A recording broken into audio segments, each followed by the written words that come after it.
in fear. I heard something strange on the road. Now it's following me. As I stood over the carcass lying in front of me, I felt like I couldn't move.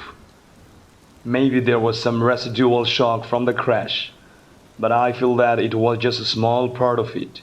It's that the more I looked, the less sense everything made. Everything I knew started to feel just like slightly wrong. I had lived in these woods my whole life and had never seen anything like that. I had run over a few animals before. On accident, I mean. Of course, it happens when you lived around these parts. But it always left me a deep sadness for days. There isn't much you can do about it. It's not like wild animals are taught to check the road before crossing. They just do, and always at the worst time. It felt different this time. Something inside me told me that it was a good thing that happened, that I had done a good thing, accidentally, but a good thing nonetheless. That thing did not look benevolent, unlike anything else that belonged to this forest. It looked like something more dangerous than an apex predator, something above the food chain, above us. The first thing that struck me was its limbs. Some of them were now crooked from the impact with my car, but that actually made them look less abnormal. They were long, thin, and sharp like a sort of blade.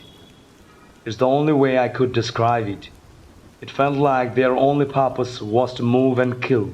I started thinking about something I had heard, but sometime before that night. A couple of hunters had warned that town something new was living in the woods. They had found a dead bear while out hunting, but said that what killed it couldn't have been a wolf or a big cat or something else others, since it wouldn't make sense for them to cause a scene like the only one they found. They said there was blood everywhere. The bear had its rib cage sliced open and its heart ripped out of it. What killed it, it didn't take a single bite out of the body, and neither did any of the other animals. It's like something had marked its territory and asserted its dominance in the woods. They said the forest looked deserted, that it was completely silent as if something had scared everything away. No one believed that at that time. The town just issued a wolf warning some days later, and it wasn't even the first time they came into town.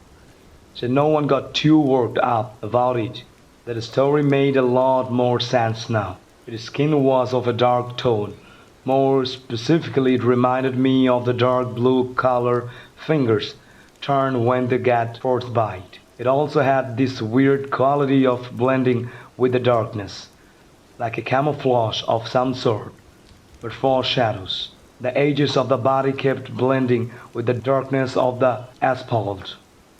Where I live, nights are very dark, so that's probably why I couldn't notice it in time to react. The road I travel for work or go home is full of blind turns, and it's while I was driving on one of those that the accident happened. But I think that even if I had enough time, I wouldn't be able to see it anyway. You could have it right beside you and not notice it if it was just slightly dark outside. But at that point, you'd probably be dead anyway. I crouched to inspect it. Its skin was harder and colder than anything I had ever felt on a living being before. And the smell was, well, there was no smell. It felt like the perfect creature in some sense. Perfect for hunting or surviving anything, the weather or attacks by other animals. It could show up and disappear like nothing ever happened. It would leave no trace, nothing to go off of. Its face laid against the concrete. I thought about it hard before taking a look. I already knew that if I had turned its head to take a look at it, I would never forget it, that it would haunt my dreams forever and never leave me alone. So I did it. I pushed its cranium to roll it over. There were some hairs on the top of its head, only a few strands. The face was like a skull. It reminded me a lot of human one, and I tried to believe it wasn't at that moment. It had holes where its eyes and nose should be, and its mouth was quite small, but struck in a malevolent grin. It looked like the head of a corpse left to rot, but that never fully did. I looked at its lifeless face for a while. I waited for it to open its eyes and looked at me, because I feared that if I turned around and headed back to my car, it would get me. That would rip me apart and steal my heart like it did with that beer. And then it twisted. A jolt of life coursed throughout its body. I dropped its head, fell back on the cement, and backed away as that thing, while struggling, began to stand, lifting one limb after another. It turned its head to look at me dead in the eyes. There was a dim light inside its eye sockets, and it was enough to read what it was feeling. That thing was full of anger, spite, and hate, but for some reason toward me, as if we had met before, as if I had wronged it even before hitting it with my car. It probably wasn't an accident after all. It was just trying to get close to me. A light coming from behind us interrupted the moment. It was my dad. When I didn't come home at the usual time, he set out to check if I hadn't crashed somewhere on the way home, since it wouldn't have been the first time. The time it took to turn my head away was enough. I felt a breeze and very light tapping on the road cement. When I turned back to look at that thing, it was gone. He asked me what I was doing in the middle of the road like that, and I couldn't really explain myself at that moment or at that time. I didn't know how to explain what happened, so I said that I had hit a deer. Although the total front of my car raised some questions about the validity of my comms, since a deer could never render a car useless like that. Some time has passed since that night. I have been feeling its presence lately, growing closer and closer, and ever so evil. It lurks in the shadows, behind the trees, and always just outside of my view periphery. Some days ago, something struck a hunter. From what I was told, it's exactly like what happened to that bear once. Chest ripped open, missing heart, nothing else done to the body, and the place where they found him becoming an eerily deserted part of that woods. Apparently, that hunter was able to get a shot off. That hunter was my father. I told him of the accident a few days after the crash. My story didn't sound new to him. Our family already had an encounter with that spirit. The funeral was yesterday, and that thing showed up too. Far away, just at the edge of the woods next to the cemetery. It wasn't even a surprise to me after that, after what I had been feeling lately. I expected it. It was standing in the snow of 2 feet, looking straight at me, mocking me, but it did look weakened. My dad had got him good, but I don't have much time left. But I know what to do. The night before he died, my father told me everything I needed to know, and more importantly, how to stop it. What I can tell you right now is that his name was Clint.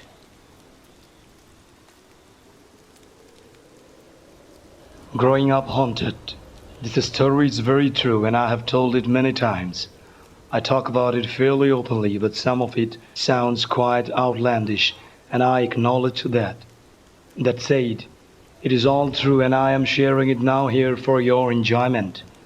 Settle in. It's a long one with some twists and turns that span over a decade. I'm almost 35, but when I was 13 in 2003, my family moved into a home that was built in the 50s in a suburb just outside of Baltimore, Maryland. The house was definitely a fixer-upper, and over the years, my parents put over millions of dollars into additions, repairs, and beautification, from landscaping to new rooms entirely to a wrap-around deck. It ended up being a really nice house, and was kind of the envy of a lot of my friends. But when we first moved in, it just had sort of a creepy old house vibe. We had heard from the neighbors that the couple that had lived in it previous was an elderly couple, and while the man was very jovial, the wife was not. The husband died in the house because of course he did, but that would later explain some of the impish paranormal behavior. My brother and I were both immediately drawn to, but also sketched out by, the basement. It was a clean, unfinished basement, dirty cement floors, scuffed cement walls, dank, musty, and only a couple of those janky hanging light bulbs like Uncle Rob and Aunt Georgette's house in Home Alone 2. The first few months we lived there, I avoided the basement for the most part because I had no reason to be down there, and it was spooky. My brother and I had our own separate rooms next to each other on the second floor of the house. I have never in my life had any issues with sleepwalking, and I have never done it, not as a child, not as an adult. But one night I woke and was immediately jerked awake by the sensation of cold cement under my feet. I opened my eyes and looked up and I am standing in the basement. I had walked from my bedroom on the second floor all the way down to the basement and was just standing there. I hightailed it back upstairs and tried my best to forget about it. A few months into living in the home, I took up playing drums and making music in the basement. So I spent more and more time down there and got used to it. It became like a second home initially, especially once I started recording and having band practice down there with various bands I joined. That would greet you with a text greeting across the front of the DVD player, and it said, "Welcome to Toshiba DVD Entertainment Center." One night I'm laying in bed and suddenly my DVD player turns on and that message comes across the screen. Didn't think much of it, but I kind of did in the same time. Some time later, my brother and I were outside playing on the trampoline and I had prepared some coffee for myself but had not yet turned on the coffee pot to brew it. In fact, if I remember correctly, I haven't even plugged it in. But I didn't put the coffee grounds in the filter and the water in the tank. When my brother and I came back inside from playing, the coffee was brewed. Our parents were out for the day. It was little things like this that would happen even so often. But there was nothing crazy, nothing malicious, and because we were young and stupid, we did try to communicate with whatever we believed was in the house. But things would slowly change. Some of the incidents got a little bit more dark, strange, etc. In 2007 we held Thanksgiving at our house and the whole family was there. At this time I had moved downstairs to the front master bedroom.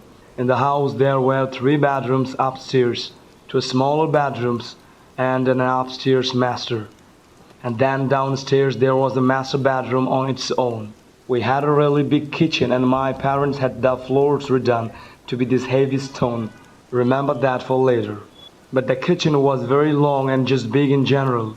I was outside getting some more sodas to bring inside from the back porch, and when I came, my aunt said, "Damn, you are fast." And I asked what she was talking about, and she told me she was just saw me walking into my bedroom like 5 seconds earlier. So she was someone that looked like me walk into my bedroom, which was across the other side of the kitchen and around the corner. And again, not too crazy, but weird. 2008 was the first time that something undeniably bizarre and most likely paranormal happened, but nobody can really deny it. My brother in home and getting ready to go to a friend's house. At this point I was 18 and he was 14. His buddy lived up the street from us. He goes to my room to tell me that he is leaving for the evening and to let our parents know as they are out. My door is cracked and the light is off and it's completely dark because it's about 7 or 8 at night in November. He gets no response from me and figures I'm probably trying to scare him because we used to do that all the time. So he just turns to leave and when he does the door closes and he hears the lock turn. He jiggles the doorknob and the door is locked. He knocks again and now he's kind of frustrated and he once again tells me to knock it off and that he is leaving and to tell our mom where he is when she gets home. He gets no response, so again he turns to walk away.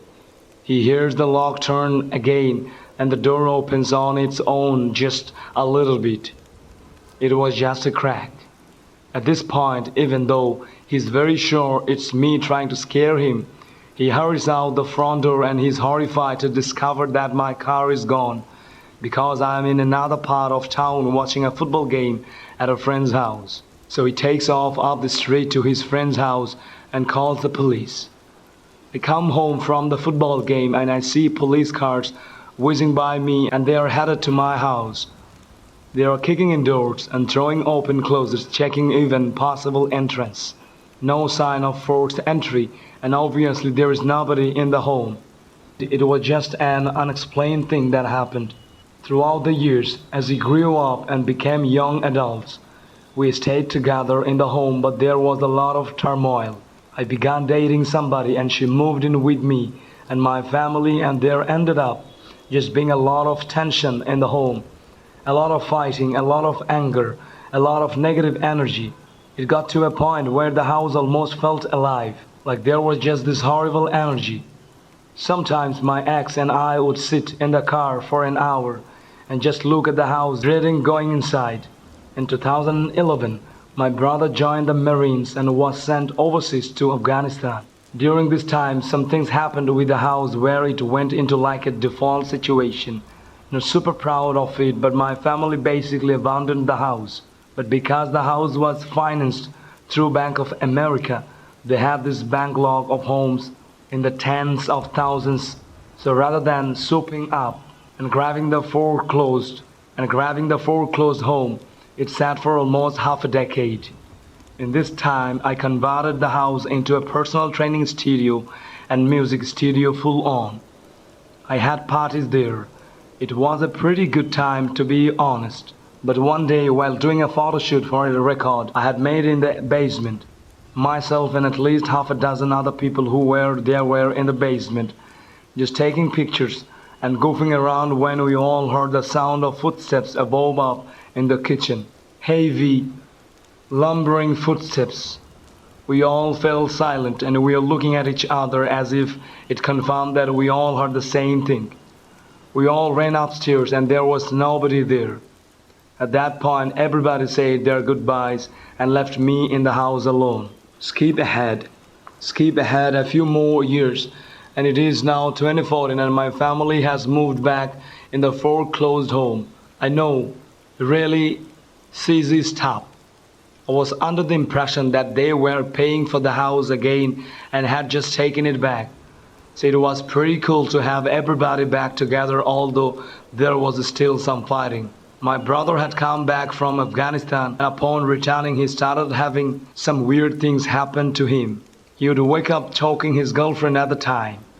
He would wake up in the middle of the night, ravenously hungry every night almost at the same exact time. He would just sit up in the bed sometimes and get this evil dark look on his face. My mom described it as pure evil.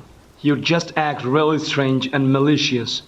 He would wake up bleeding, but with no cuts or discernible places the blood would be coming from. There would just be blood on his pillows or sheets. It got to the point where he ended up going to a medium. My brother has never really believed in psychosis and our mediums, but experienced all the stuff we experienced as kids.